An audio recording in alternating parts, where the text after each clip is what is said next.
Eto mga katribya, meron po tayong pang November, oh. Yung mga maliliit na mga buko po na ito. Yan. Nakita ninyo mga farmers po, mga bilog, oh. Oh. Yan, malinis po. Wala siyang sira. Yan ang ating pang November. Kaya hindi po ma-insekto pa. Ito mga nakakarampong mga bulaklak, mga ka-farmers. Yan. Hindi natin alam kung magkano po ang presyo po ng kalamansi pagka po pipitas.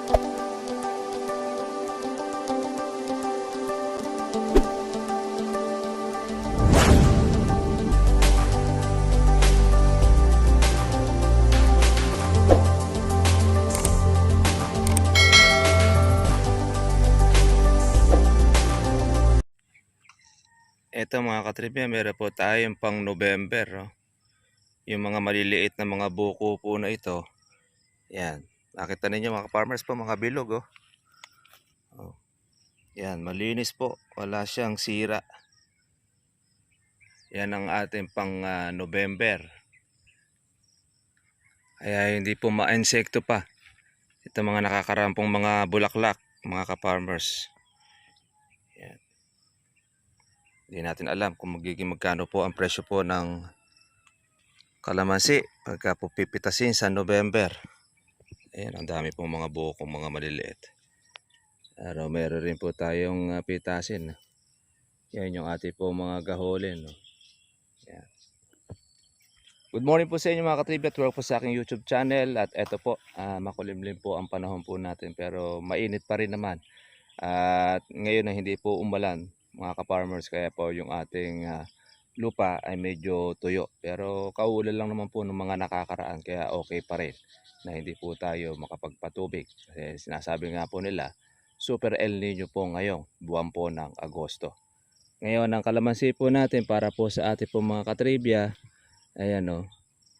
Kung mapapansin po ninyo, yung ating po mga bulaklak ay para bagang nasusunog. Pero alam po ninyo, ang kalamansi pagka po tag-ulan na ganyan, hindi po talaga nawawala na mayroong bulaklak na hindi po magtutuloy. Dahil po sa bunga po ng pag-uulan. Kasi yung ulan natin ay tinatawag na acid rain.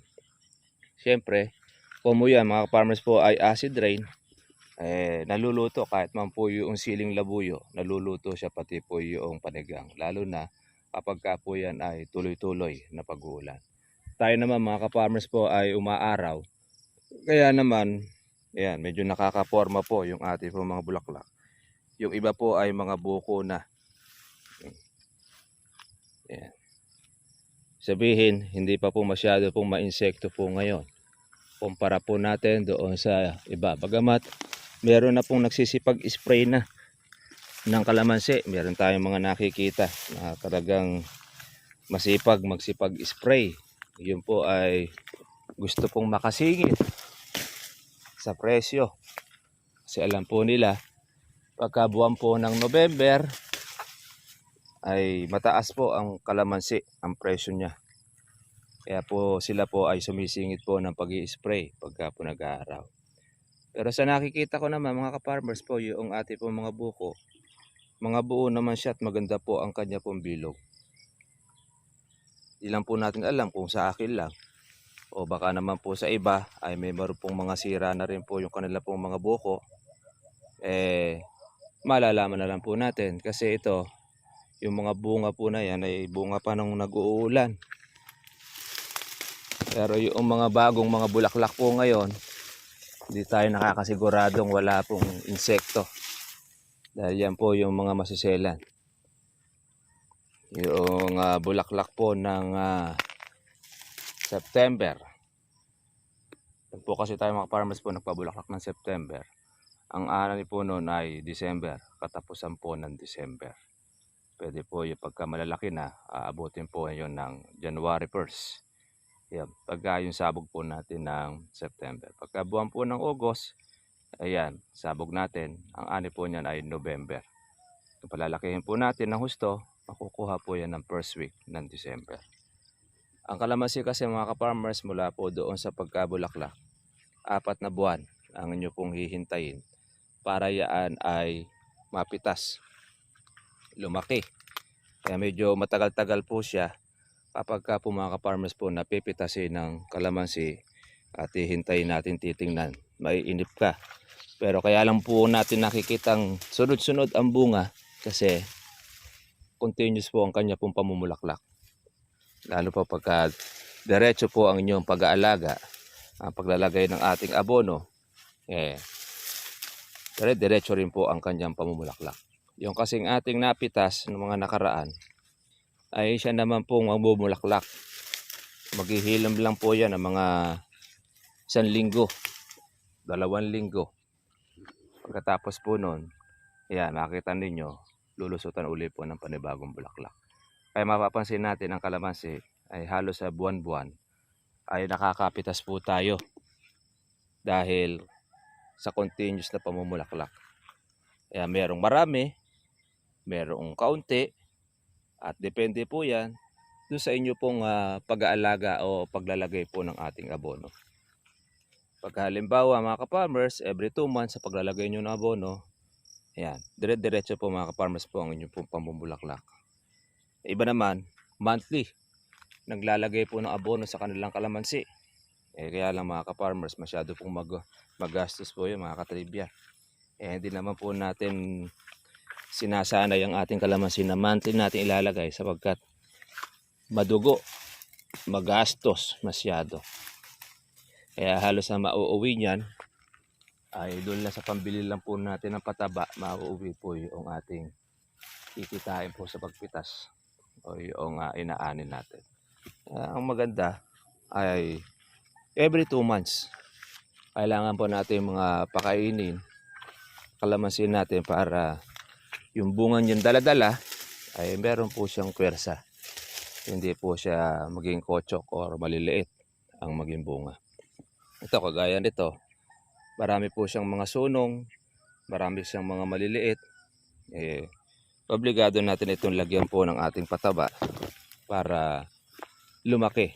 Dahil kung hindi po siya lalaki ay magiging kotsok at babaratin po yan ng ating pong mga mamimili. Magiging mababa lang po ang magiging presyo niyan. Lalo na pag ang kalamansi ay mababa, ang halaga ay talagang ang nasusunod po yung buyer. Wala ka namang magagawa kundi ibigay mo sa kanila dahil didilaw naman ang didilaw naman ang kalamansi po ninyo. Kaya ganoon. Kaya mas maganda po yung marami kang buyer na kilala na alam na maiaalukan kasi pagdating po na mababa ang kalamansi, meron kang pagpipikyan. Kaya na siyempre, di ka na masusunod doon sa dati mong presyo. Kasi pag mataas ang presyo ng kalamansi, ang nasusunod, yung may-ari. Kaya pag mababa ang presyo ng kalamansi, ang nasusunod, yung pong buyer. Ganyan. Kaya dapat, tuloy-tuloy. Yan. Siyempre, kukunin na lang po natin mga ka-farmers po na buyer ay yung magaling magbayad. Baka mamaya, mataas po nga ang kuhar sa inyo ng kalamansi, ang presyo. Ang problema naman po ay napakakunat pong magbayad. Bali, wala rin. Mas maganda rin sa mababa ka na kumuha kung nagbabayad naman ng maayos. Kaya depende yung mga ka-farmers po sa buyer po ninyo. Kilala naman natin ang mga buyer po ninyo mga katribya. At kayo na lang po mismo yung magtanong-tanong.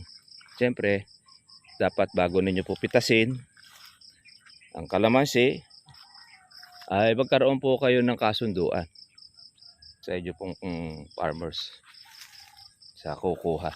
Lalo na pagka halimbawa mga ka-farmers po ay umuulan, talagang liiwas po tayo ng ating pong pagpitas. Ang iniiwasan natin ang pagkaluto po ng bunga.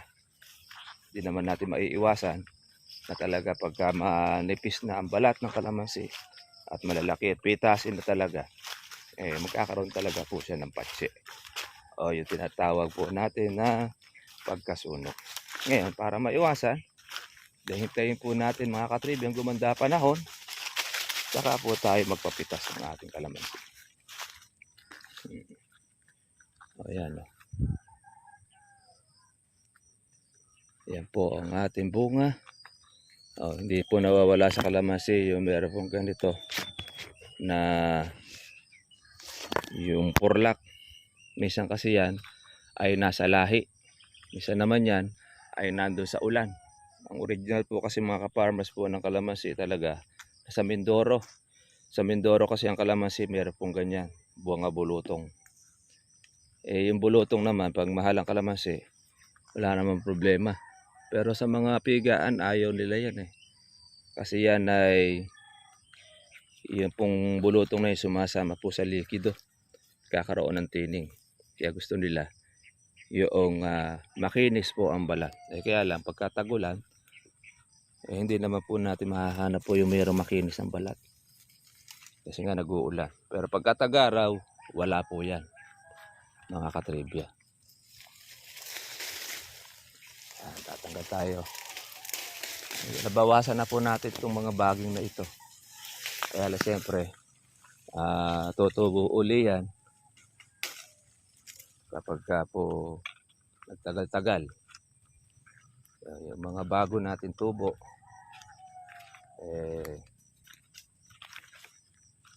kailangan rin natin ng agapan ng herbicide.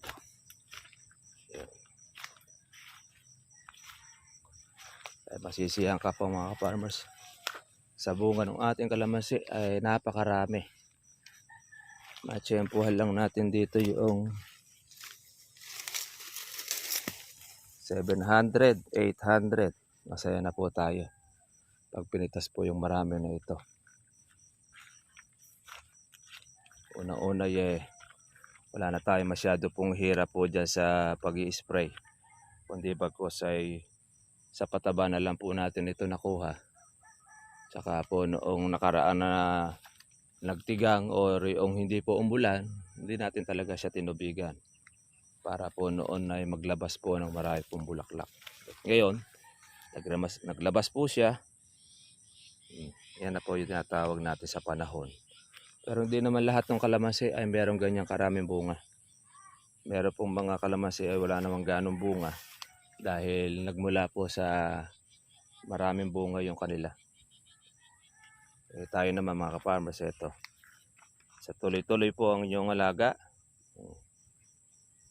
Hanggang sa loob, meron pong bunga. Kaya kahit sabihin natin na bagsak ang presyo po na September or October, kasi dami naman natin na makukuha, doon na lang po tayo babawi. Yun naman po ang isa po na free. Kumbaga ito ay biyaya na po nabigay sa atin. Kaya naman, suportahan na po lang natin. Babawi naman tayo nito sa mga maliliit na mga buko na ito. Maswerte nga po tayo mga ka-farmers dahil hindi po biglang bumagsak ang presyo ng kalamansi. Hindi kagaya po mga nakakaraan. Itong buwan na ito ay talagang nasa 700 na lang ang kalamansi. Minsan nasa 800 ang buwan po ng Agosto. Buti nga ngayon nasa 1,000 plus pa. Wala po tayong katiyakan ngayon kung magkano ang presyo. Kasi daw kahapon ay 1,400. Hindi natin alam kung magkano po ngayon.